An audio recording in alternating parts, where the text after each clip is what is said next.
주 예수님의 은혜가 함께 하시기를 빕니다. 오늘도 주님께서 주시는 은혜 가운데 행복한 하루 되시기를 바랍니다. 그러면 사도신경으로 우리의 신앙을 고백하고 하나님 앞에 6월 10일 아침 예배를 드리겠습니다. 나는 전능하신 아버지 하나님, 천지의 창조주를 믿습니다. 나는 그의 유일하신 아들 우리 주 예수 그리스도를 믿습니다. 그는 성령으로 잉태되어 동정녀 마리아에게서 나시고 본디오 빌라도에게 고난을 받아 십자가에 못 박혀 죽으시고 장사된 지 사흘 만에 죽은 자 가운데서 다시 살아나셨으며 하늘에 오르시어 전능하신 아버지 하나님 우편에 앉아 계시다가 거기로부터 살아있는 자와 죽은 자를 심판하러 오십니다. 나는 성령을 믿으며 거룩한 공교회와 성도의 교제와 죄를 용서받는 것과 몸의 부활과 영생을 믿습니다. 아멘. 오늘 우리에게 주신 하나님의 말씀은 욥기 40장 1절부터 5절까지의 말씀입니다. 욥기 40장 1절에서 5절 주어진 말씀을 받들어 읽겠습니다. 주님께서 또 욥에게 말씀하셨다. 전능한 하나님과 다투는 욥아, 내가 나를 꾸짖을 셈이냐? 내가 나를 비난하니 어디 나에게 대답해 보아라. 그때에 욥이 주님께 대답하였다. 저는 비천한 사람입니다. 제가 무엇이라고 감히 주님께 대답할 수 있겠습니까? 다만 손으로 입을 막을 뿐입니다. 이미 말을 너무 많이 했습니다. 더 할 말이 없습니다. 아멘. 오늘은 욥기 38장에서 42장까지의 내용으로 설교하겠습니다. 신앙인이라면 누구나 자기 인생의 문제에 대해 하나님께서 직접 대답해 주셨으면 좋겠다. 그런 소원을 가지고 있습니다. 욥도 그러했습니다. 욥은 지금까지 열심히 하나님을 믿으며 살았는데 왜 나에게 참혹한 고난이 찾아왔는가? 그 이유가 궁금했습니다. 하나님은 궁금해하는 욥에게 찾아오셔서 직접 말씀해 주십니다. 그 하나님의 말씀이 욥기 38장에서 42장에 기록되어 있습니다. 그런데 이 말씀을 읽고 나면 우리는 좀 혼란스럽습니다. 우리는 하나님께서 말씀을 통해 욥의 궁금증에 대해 속 시원하게 대답해 주실 것이라고 기대합니다. 그러나 하나님은 질문에 대한 대답보다는 오히려 엉뚱한 질문들을 계속 하십니다. 하나님은 욥의 질문에 대해서는 어떤 직접적인 대답도 하지 않으셨습니다. 좀 답답합니다. 그런데 신기한 것은 욥이 그런 하나님의 말씀을 들은 후에 뭔가 큰 깨달음을 얻었다는 것입니다. 욥기 42장 5절인데요. 주님이 어떤 분이시라는 것을 지금까지는 제가 귀로만 들었습니다. 그러나 이제는 제가 제 눈으로 주님을 뵙습니다. 욥의 신앙에 큰 변화가 일어났습니다. 여러분, 욥은 어떤 말씀에서 깨달음을 얻은 것일까요? 하나님께서 말씀을 통해 욥에게 주신 메시지는 무엇일까요?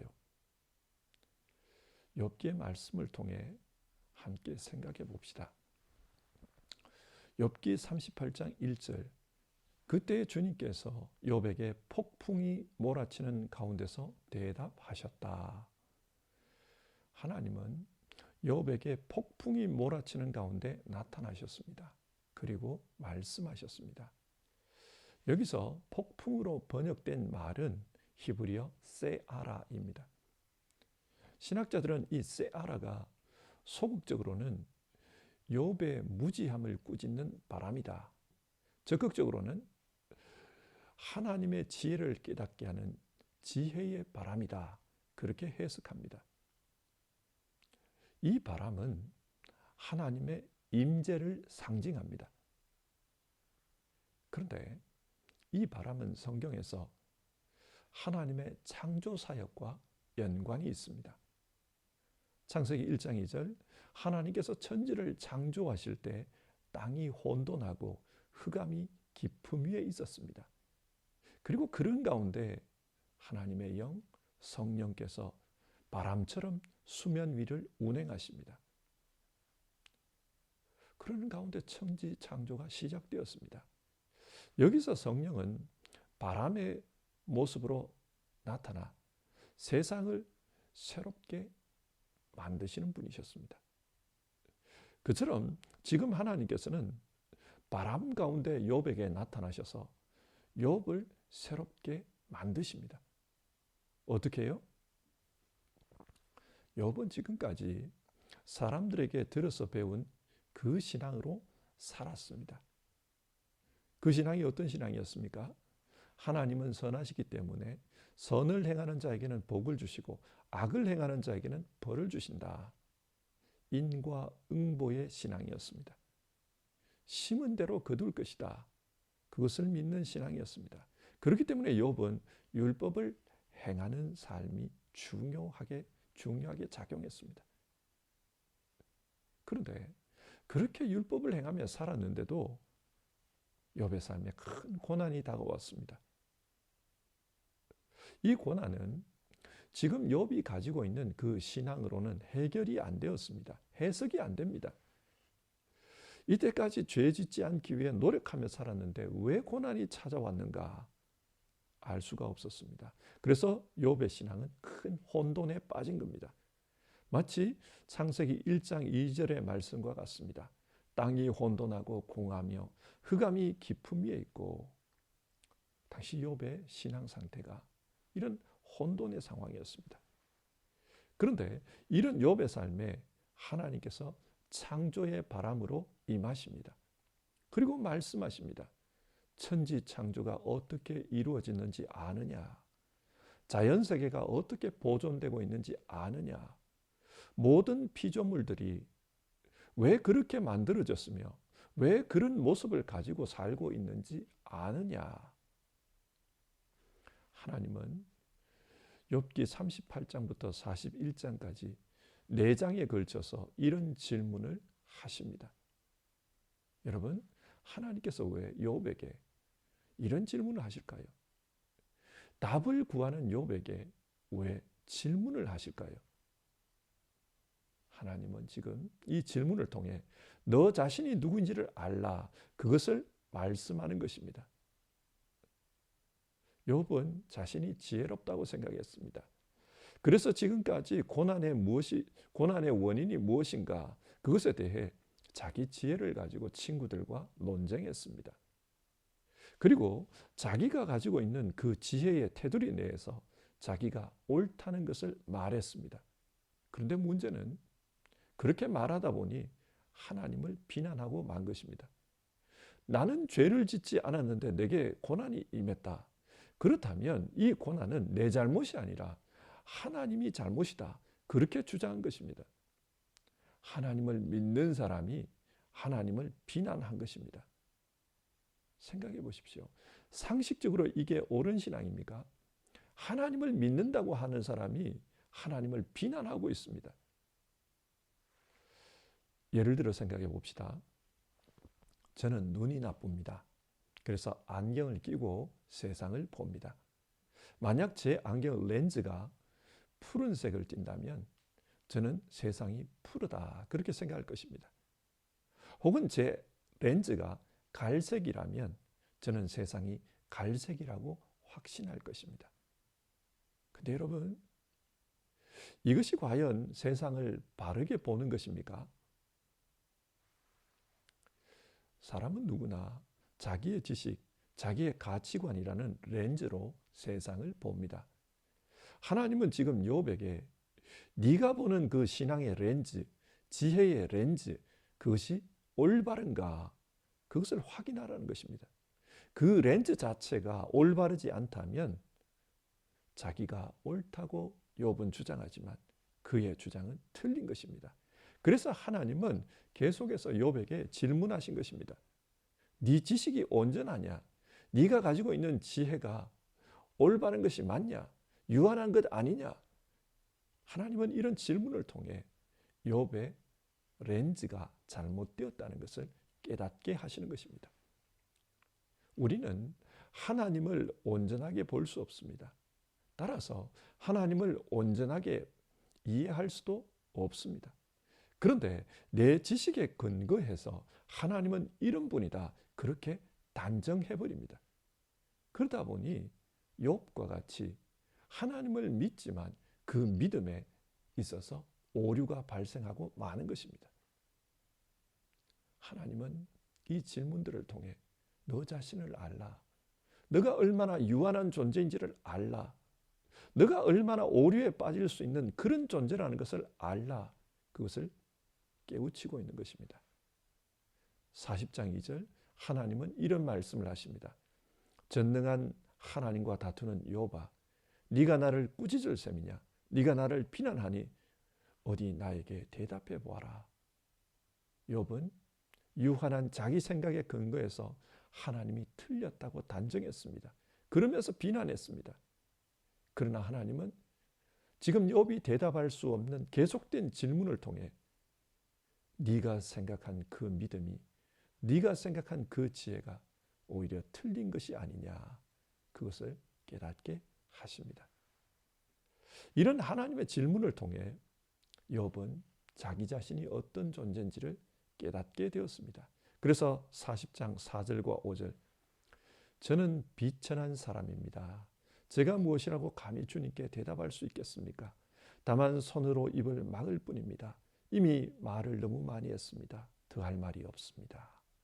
하나님 앞에 그렇게 대답합니다. 욥은 하나님의 질문을 들으면서 어느 것 하나도 속 시원하게 대답할 수 없는 자신의 지혜를 깨닫게 되었습니다. 유한한 존재라는 것을 알게 되었습니다. 그래서 자신이 가지고 있는 그 믿음의 렌즈 역시 온전하지 못하다는 것도 알게 되었습니다. 나는 온전하지 못하다. 그러나 그러는 가운데 하나님이 얼마나 크신 분인지 그것을 알게 되었습니다. 그래서 내가 다 알지 못하지만 크신 하나님은 다 알고 계신다. 뭔가 이유가 있기 때문에 나에게 고난을 주셨을 것이다. 그런 생각을 하게 되었습니다. 자, 욥이 이런 생각을 하고 나니까 욥의 신앙 세계에 새로운 지평이 열렸습니다. 내가 다 알지 못하더라도 하나님에게는 뜻이 있다. 하나님은 선하신 분이시다. 그 하나님에 대한 신뢰의 마음이 생긴 것입니다. 그래서 욥은 다 알지 못할지라도 하나님을 믿고 따르는 그런 믿음을 가지게 된 것입니다. 그래서 욥은 내가 지금까지는 하나님께 대해서 듣기만 했는데 이제는 내가 하나님을 봅니다. 그런 말을 합니다. 자기 신앙에 큰 변화가 생겼다는 것입니다. 나는 하나님을 믿습니다. 자, 이상의 말씀을 정리해 봅시다. 하나님은 욥과의 대화를 통해 우리에게 어떤 메시지를 주십니까? 첫째, 신앙은 지식이 아니라 하나님과의 만남, 하나님과의 교제라는 것입니다. 욥은 지금까지 자기가 들어서 알고 있는 그 신앙 교리에 따라 믿고 행동했습니다. 그런데 그 신앙 지식으로는 해석이 안 되는 문제를 만났습니다. 그러자 욥의 신앙은 혼돈에 빠지고 맙니다. 그래서 하나님을 비난했습니다. 그런데 하나님은 그런 욥을 찾아오십니다. 성령으로 찾아오셨습니다. 그리고 욥과 대화해 주십니다. 그러는 가운데 욥이 변화된 것입니다. 자, 보십시오. 신앙이 무엇입니까? 신앙은 어떤 교리를 알고 있는 그런 차원이 아닙니다. 성령 가운데 우리에게 찾아오시는 그 하나님을 만나는 것입니다. 예를 들어 바리새인들은 율법을 교리로 믿고 그 율법에 따라 신앙했습니다. 바리새인의 교리에 따르면 예수님은 죽어 마땅한 자다. 그렇게 판단이 되었습니다. 그래서 바리새인들은 예수님을 십자가에 못 박았습니다. 그런데 그런 바리새인 중에 한 사람인 바울이 성령 가운데 찾아오신 예수님을 만났습니다. 예수님을 만나고 나니 바리새인의 교리의 틀로는 해석할 수 없었던 그런 문제들이 해결되는 것을 보았습니다. 예수님은 진짜 살아계시구나. 부활하셨구나. 그래서 지금도 권능으로 역사하고 계시구나. 그것을 알게 된 겁니다. 바울은 그것을 안 다음에 바리새인의 삶을 떠나 그리스도인으로 살아갑니다. 신앙은 살아계신 하나님을 만나는 것이 중요합니다. 여러분, 이 말씀을 오해하지 마십시오. 교리가 중요하지 않다. 그런 말이 아닙니다. 신앙을 지식으로 생각하고 교리만 알면 신앙생활을 잘하는 것처럼 생각하는 것이 문제라는 것입니다. 신앙에 대한 지식을 가지고 있다고 해서 그 자체가 신앙생활을 하는 것은 아닙니다. 신앙생활은 살아계신 하나님과 교제하는 것이다. 이것이 중요합니다. 어떻게 교제합니까? 성령 가운데 하나님과 교제합니다. 성령께서는 지금도 성경 말씀을 통해 우리 가운데 오셔서 우리로 하여금 깨닫게 하십니다. 또 성령께서는 지금도 기도하는 우리에게 찾아오셔서 우리의 심령을 만져주십니다. 그런 살아계신 하나님과 교제가 이루어지는 것, 그것이 신앙생활입니다. 두 번째로 하나님과 교제하는 가운데 나 자신이 누구인지, 하나님이 누구인지를 알아야 합니다. 그래야 삶의 변화가 일어납니다. 하나님은 욥에게 찾아오셔서 수많은 질문을 던지셨습니다. 그리고 그 질문을 통해 욥 자기 자신이 누구인지를 깨닫게 하셨습니다. 우리 장로교는 칼빈의 신학에 많은 영향을 받았습니다. 그리고 칼빈의 신학을 가장 잘 정리한 책이 기독교 강요입니다. 이 기독교 강요를 보면 제일 먼저 나오는 내용이 하나님에 관한 지식과 우리 자신에 관한 지식, 이런 제목의 내용입니다. 신앙은 하나님과 우리 자신에 관한 것입니다. 신앙은 하나님과 우리 자신의 관계의 문제입니다. 그래서 하나님에 대해서 아는 것, 우리 자신에 대해 아는 것, 이것이 신앙에서는 중요합니다. 그런데 우리가 우리 자신을 어떻게 알까요? 사람은 거울이 있어야 자기 자신을 볼 수 있습니다. 신앙도 마찬가지입니다. 거울이 필요합니다. 그 거울이 무엇입니까? 칼빈은 우리가 하나님 앞에 설 때 우리가 누구인지를 정확히 알 수 있다고 했습니다. 하나님이 거울입니다. 그래서 하나님 앞에서 자기 자신을 알아야 합니다. 하나님 앞에서 자기 자신을 알기 위해서는 계속 하나님 앞에 서야 합니다. 욥은 하나님 앞에 섰습니다. 그리고 하나님과 대화하는 가운데 자기가 어떤 존재인지를 깨달았습니다. 유한한 존재였습니다. 자신이 유한한 존재라는 것을 알고 보니 하나님이 어떤 분인지를 알게 되었습니다. 무한하신 분이었습니다. 하나님이 무한하시고 크신 분임을 알고 보니 욥의 신앙이 달라집니다. 하나님과 교제하는 가운데 나 자신이 유한한 존재임을 깨달으면 사람은 자기 자신을 기준으로 삼지 않습니다. 유한한 내 존재가 불완전하듯 나를 기준으로 생각하고 판단하는 것 역시 불완전하기 때문입니다. 그래서 그 이후로는 하나님을 기준으로 삼습니다. 하나님을 삶의 기준으로 삼고 그분을 믿으면서 살아갑니다. 하나님을 삶의 기준으로 삼으면 삶이 완전히 달라집니다. 우리 한국 기독교 역사 중에는 훌륭한 분들이 참 많습니다. 그 중에 한 분이 유계준 장로님입니다. 이분에 관한 글을 읽었습니다. 이분은 1879년에 태어나셔서 1950년에 돌아가셨습니다. 원래 평양에서 사업하시던 분인데 평양에서 활동하던 선교사 사무엘 마펫 선교사로부터 전도를 받고 그리스도인이 되었습니다. 그리고 평양 산정연교회에서 주기철 목사님, 조만식 장로님 이런 분들과 함께 신앙하는 가운데 온갖 고초를 겪으면서도 한국 교회의 표본이 되는 그런 삶을 사신 분입니다. 이분은 복음을 위해서 또 교회를 위해서 민족을 위해서 하나님 앞에 충성된 그런 삶을 사셨습니다. 해방 후에 북한 땅에 공산당이 들어와 기독교를 박해합니다.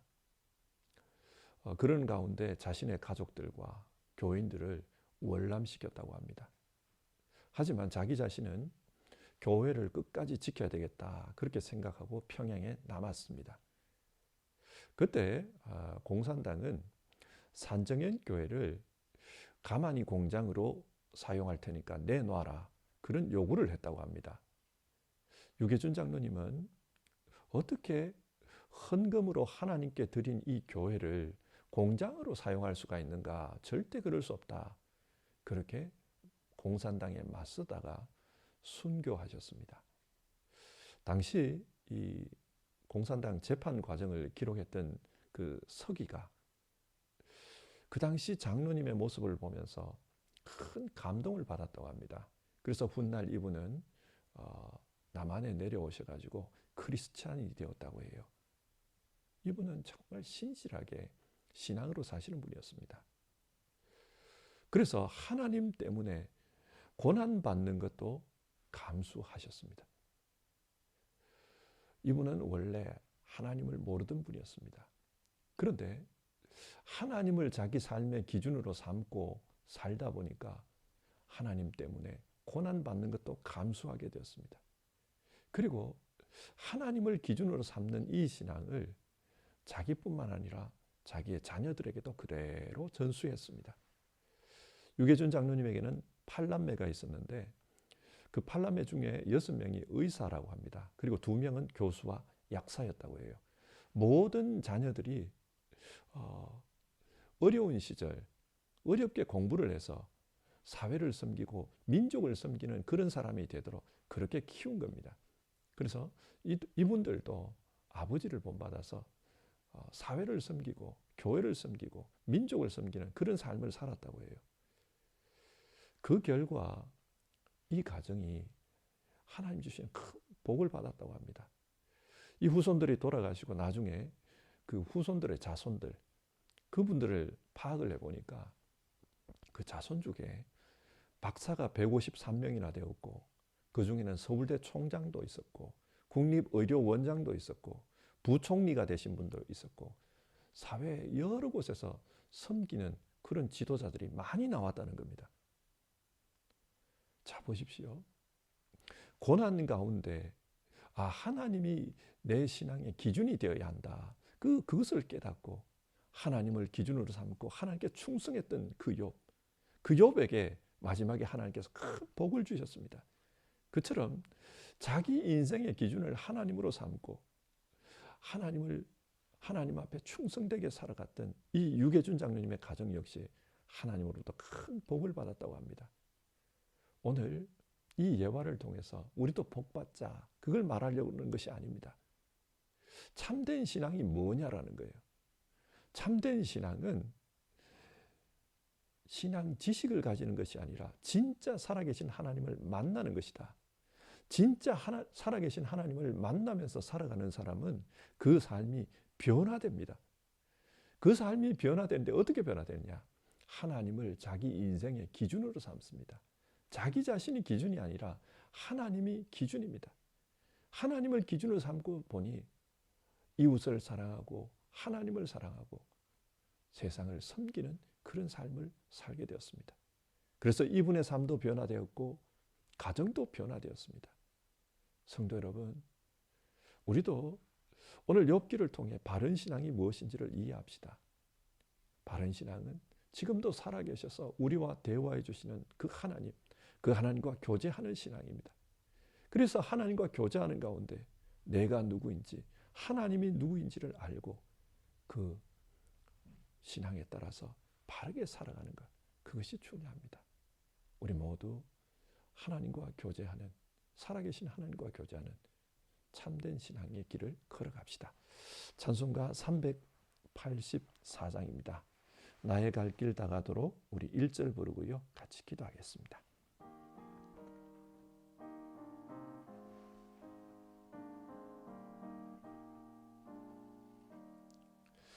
나의 갈 길 다가도록 예수 인도하시니 주 안에 있는 긍휼 어찌 의심하리요. 믿음으로 사는 자는 하늘 위로 받겠네. 무슨 일을 만나든지 만사 형통하리라. 무슨 일을 만나든지 만사 형통하리라. 아멘. 우리 이 시간 오늘 살펴본 말씀을 생각하면서 같이 기도하는 시간을 가져봅시다.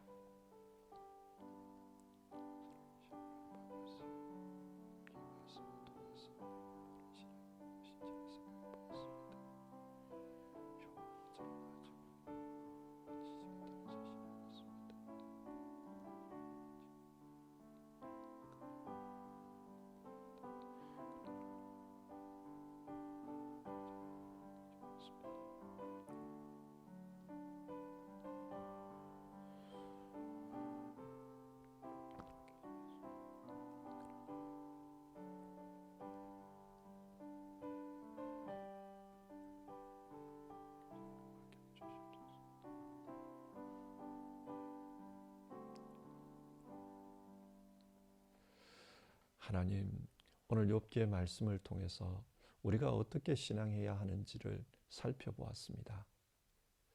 욥은 자기가 알고 있는 신앙 지식을 가지고 하나님을 믿었습니다. 그 지식에 따라 믿다 보니 해결되지 않는 문제를 만났을 때 넘어지고 말았습니다. 큰 혼돈을 겪었습니다.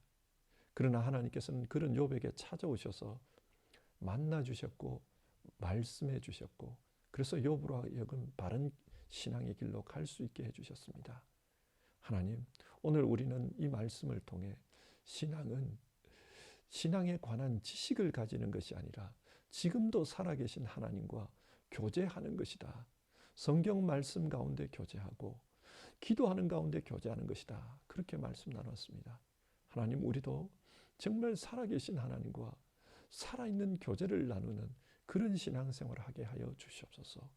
우리 성도님들 성경에 대해서 좀 안다고, 교리를 안다고 신앙생활 다 한 것처럼 생각하지 않게 하시고, 지금도 살아계신 하나님과 성경 묵상하는 가운데, 기도하는 가운데 교제하는 신앙으로 살게 하여 주시옵소서. 뿐만 아니라 그렇게 교제하는 가운데 하나님이 누구신지, 우리가 누구인지를 알게 하옵소서. 우리는 유한한 존재입니다.